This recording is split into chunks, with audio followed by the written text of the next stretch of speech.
English మాట్లాడడానికి భయపడుతున్నారా? అయితే మీకోసమే ఈ స్పోకెన్ ఇంగ్లీష్ క్లాసెస్. వెంటనే కాల్ చేసి జాయిన్ అవ్వండి. హలో అండి, రెడీయా ఇంగ్లీష్లో ఇంకో కాన్సెప్ట్ నేర్చుకోవడానికి? నేను కూడా రెడీ ఇంకొక కాన్సెప్ట్ టీచ్ చేయడానికి. ఈరోజు మీరు నేర్చుకోబోతున్నా నేను మీకు ఎక్స్ప్లెయిన్ చేయబోతున్న కాన్సెప్ట్ ఏంటంటే, చాలా మందికి డౌట్ వస్తుంది.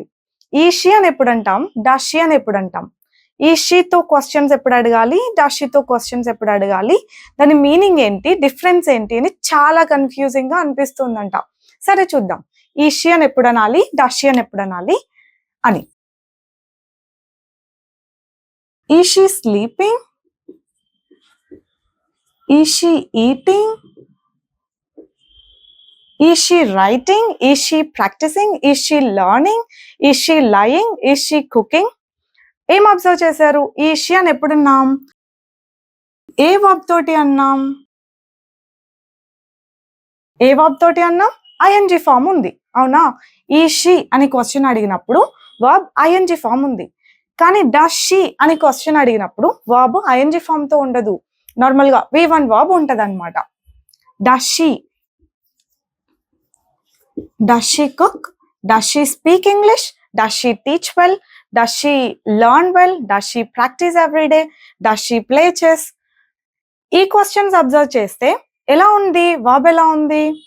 డస్ తో క్వశ్చన్ అడిగినప్పుడు వర్బ్ నార్మల్ గానే ఉంది, ఈస్ తో క్వశ్చన్ అడిగినప్పుడు వర్బ్ ఐఎన్జి ఫామ్ లో ఉంది. This is the first difference you need to find. అర్థమైందా? వర్బ్ ఇక్కడ ఐఎన్జి ఫామ్ లో ఉంది, వర్బ్ ఇక్కడ V1 వర్బ్ లో ఉంది, V1 ఫామ్ లో ఉంది, అవును కదా? అది సెంటెన్స్ ఫార్మ్ చేసేటప్పుడు డిఫరెన్స్ అదనమాట. మరి మీనింగ్ లో డిఫరెన్స్ ఎలా అంటే, అప్పుడు డస్ షీ ఈట్ అన్నాం అనుకోండి, does she cook, does she eat, does she learn, ఇలా డస్ షీ అని క్వశ్చన్ ఎప్పుడు అడుగుతామంటే, ఆ పని వాళ్ళు మామూలుగా చేస్తారా అని అడిగినట్టు. ఈ షీతో క్వశ్చన్ అడిగామంటే అది ఇప్పుడు చేస్తూ ఉన్నారా అని అడిగినట్టు. ఆ పని ఇప్పుడు చేస్తూ ఉన్నారా అని క్వశ్చన్ అడగాలి అంటే మనం ఈస్తో క్వశ్చన్ అడగాలి. ఆ పని వాళ్ళు మామూలుగా చేస్తారా అని అడగాలంటే డస్ తో క్వశ్చన్ అడగండి. అంతేనా? అర్థమైందా?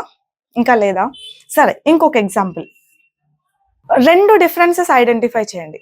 ఈస్ తో క్వశ్చన్ అడిగినప్పుడు వర్బ్ ఐఎన్జి ఫామ్ లో ఉంటుంది, డస్ తో క్వశ్చన్ అడిగినప్పుడు వర్బ్ V1 ఫామ్ లో ఉంటుంది. That's the main difference. ఒకే వర్బ్ తీసుకొని రెండింటికి మధ్య డిఫరెన్స్ ఎట్లా వస్తుందో ట్రై చేద్దాం. డస్ షీ ప్లే వెల్, ఏంటిది? Does she play well. ఈ షీ అన్నప్పుడు వర్బ్ ఎలా ఉండాలి? ఐఎన్జి ఫామ్ లో ఉండాలి, right? Is she playing well, is she playing well. See, V1 verb ఉంది, ఇక్కడ ఐఎన్జి ఫామ్ ఉంది.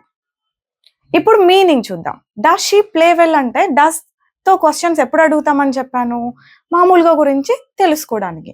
So does she play well అన్నప్పుడు మామూలుగానే, డైలీ, రొటీన్, జనరల్ గా, యూజువల్ గా ఆమె ఆడుతుందా, ఆమె బాగా ఆడుతుందా అని అడిగినట్టు. ఎప్పుడు ఎప్పుడు అని క్వశ్చన్ రైజ్ చేసుకోండి చాలు.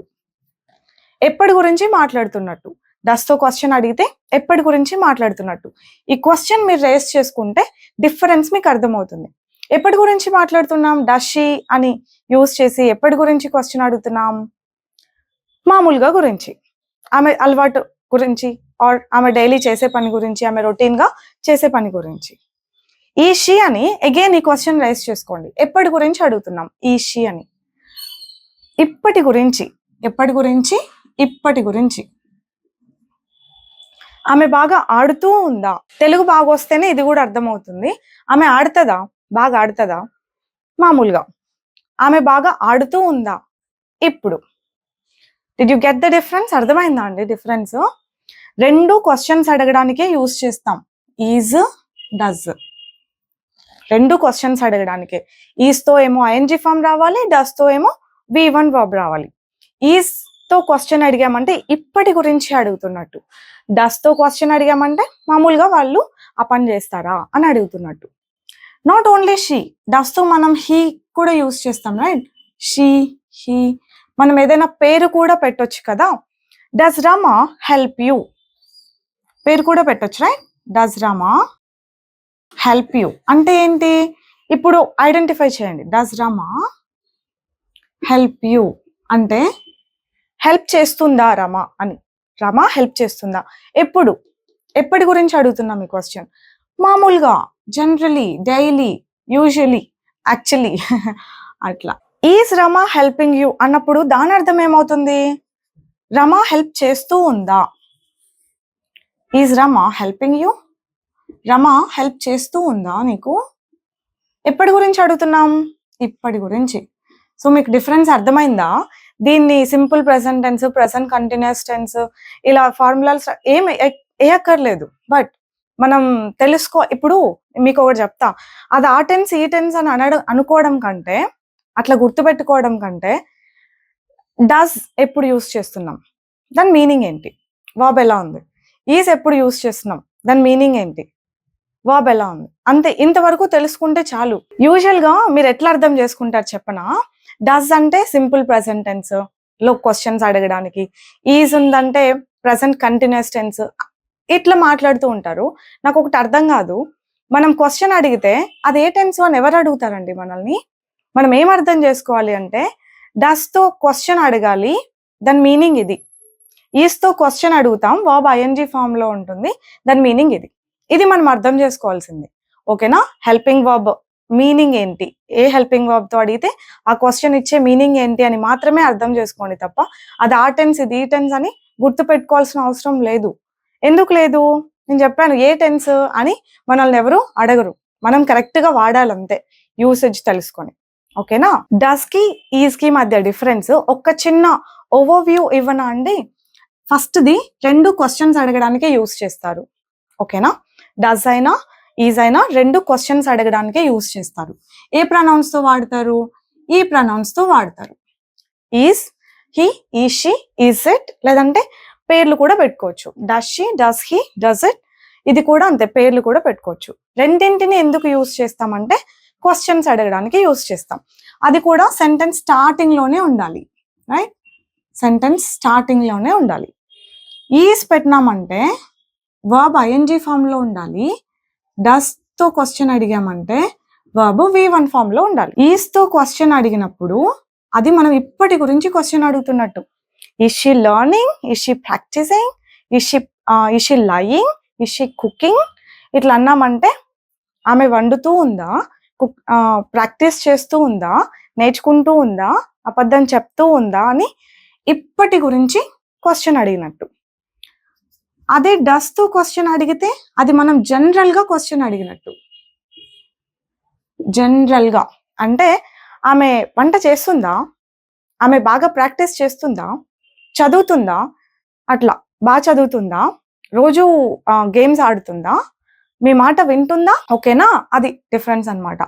సెంటెన్స్ లో చెప్పాలి అంటే is she listening to you, is she listening to you. See, is పెట్టినప్పుడు వర్బ్ ఎలా ఉండాలని చెప్పినాం, ఐఎన్జీ ఫామ్, అదే ఉంది చూడండి. ఎప్పటి గురించి క్వశ్చన్? నౌ. వింటూ ఉందా అంటే ఇప్పుడే వింటూ ఉందా అని అర్థం. Does she listen to you అంటాం.